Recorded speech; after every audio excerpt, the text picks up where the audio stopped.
Continuamos con mi sistema de Ninsowish, finales con un peón pasado como tema principal.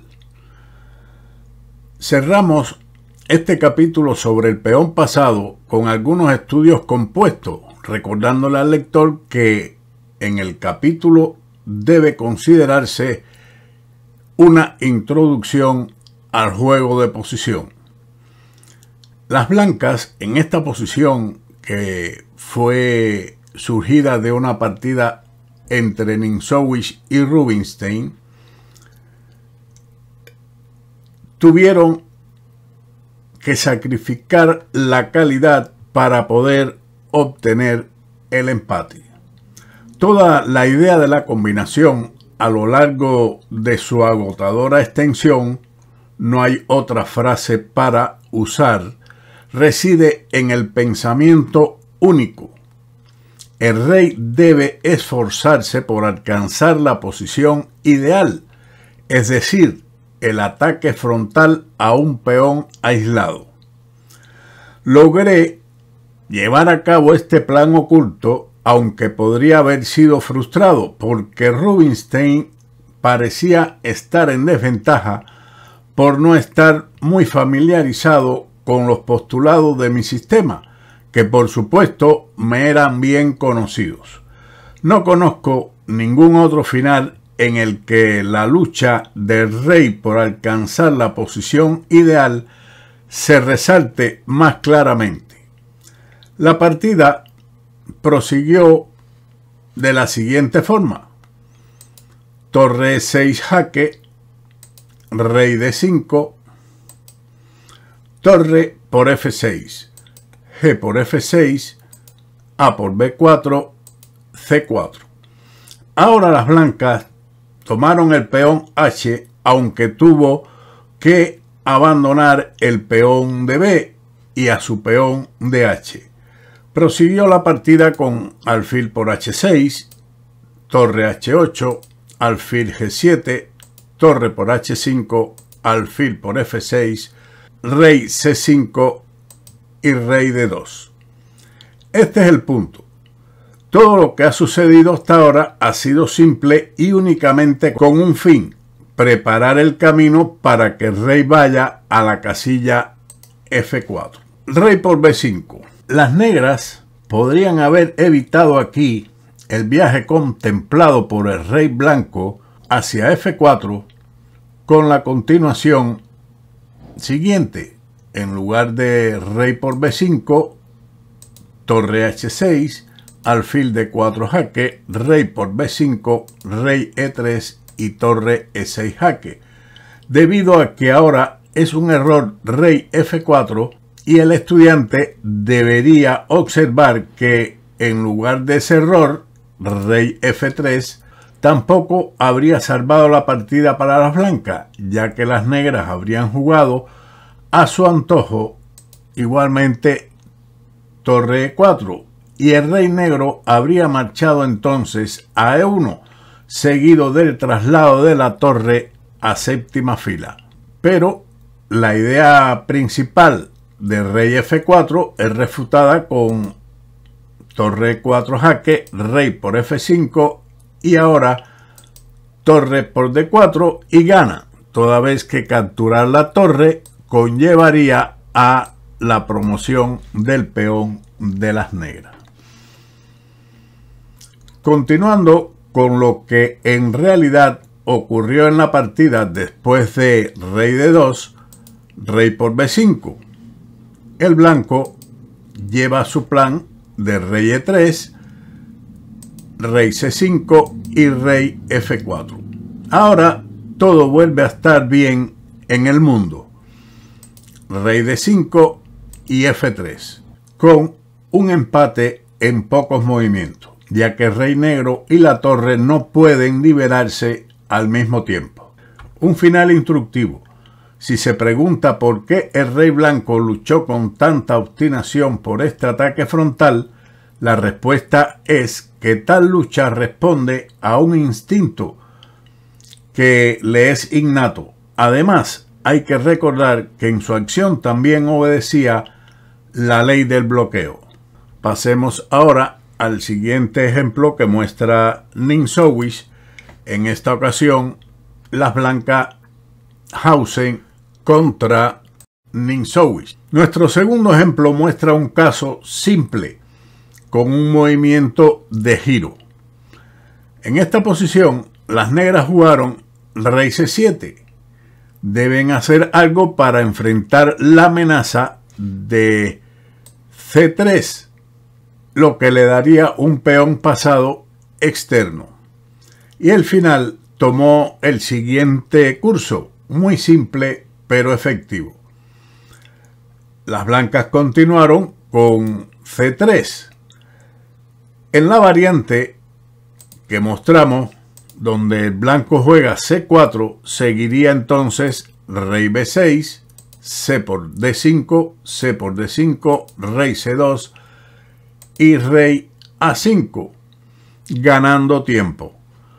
Luego de c3, rey b6, c por b4, rey b5, rey c3 y rey a4, y el movimiento de giro sale a la perfección a pesar de la pérdida de un peón, consecuencia de la parálisis de las fuerzas blancas. Este es el tercer ejemplo que ilustra el desvío que puede efectuar un peón pasado exterior. Es una posición tomada de una partida entre Tarrasch y Berger y que continuó de la siguiente forma: rey g1, rey e7, rey f2, d5, e5 por parte del blanco. El blanco también podría haber capturado el peón e por d5, a lo que el negro responde con rey d6, rey e2, rey por d5, a3, rey c5, f4, con el eventual desvío de b4 que se haría posteriormente, ganando el final. Por lo tanto, continuó la partida de la siguiente forma: e5, rey e6, rey e2. La defensa del peón f4 habría sido débil debido a g5, g3, g por f4, g por f4 y rey f5. Por esa razón, se abandonó el peón de e5 con rey e2. Su adversario capturó rey por e5, rey d3, h5, a3. Según Ninsowish, h4 primero hubiera sido preferible. A3, preparando el peón pasado en el ala de dama, fue respondido con el avance h4. Esto crea una oportunidad para sí mismo más adelante.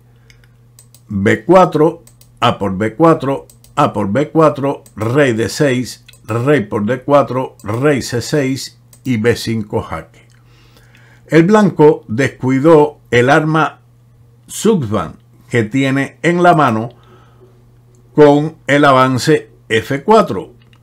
Una vez agotadas todas las jugadas de las negras, habría dado lugar a una jugada de peón complaciente por parte de las negras que habría fomentado la posterior excursión del rey blanco a la matanza de los peones negros, en lugar de la jugada b5 jaque, rey por b5, rey por d5 y rey b4. Ahora, esta desviación tiene menos importancia de la que podría haber sido el caso, ya que después de la victoria del peón G y del peón H, las negras solo necesitarán unos pocos tiempos para que su peón H llegue a casa. El final es interesante por los errores que se cometieron. Al final, las blancas ganaron la posición después de que las negras desaprovecharan una oportunidad de empatar. Ninsowish expone en este caso el final de la partida sin ningún otro comentario. Por lo tanto, seguimos nosotros con las siguientes jugadas: rey e4, rey C4, rey F4, rey D4, rey a G4, rey E5, rey por H4, rey F4, rey H5, rey F5, G3, rey F6, rey G4, rey a G6, rey F4, rey a F6, rey E4, rey E6, rey D4, rey a D6, ganando la oposición, rey C4, rey C6. Ahora se gana la oposición por parte de las blancas con el avance del peón a F4, rey D6, rey D4, rey E6. Una vez ganado espacio en el centro del tablero, el rey de las blancas avanza hacia el territorio enemigo con rey C5, rey E7, rey D5, rey D7, rey E5 y rey E7. Nuevamente ganando la oposición, pero el blanco la vuelve a obtener con el avance F5, F6 prácticamente forzado, rey D5, rey D7, H3. Un tiempo importante para, después del rey E7, entrar nuevamente en el territorio enemigo, más profundamente, con rey C6, rey E8, H4, rey E7, rey C7, rey E8, rey D6, rey a D8, rey E6, rey E8, nuevamente ganando la posición, pero tras la jugada H5, rey F8 y la ruptura de la cadena de peones de las negras con H6 determinó la victoria de las blancas, puesto que posteriormente capturarán el peón de F6 y más adelante, en caso de que ahora ocurra la captura G por H6, el peón que quedaría en esta posición. De esta manera hemos dado por finalizado este vídeo de estudios de finales. Esto nos demuestra que no solamente Capablanca daba importancia a esta etapa del juego, sino que también Ninsowish y otros muchos jugadores mostraron siempre la importancia de conocer y dominar esta etapa de la partida. Sin más, como siempre, nos veremos en otro vídeo de Ajedrez con Bowdy. ¡Chao!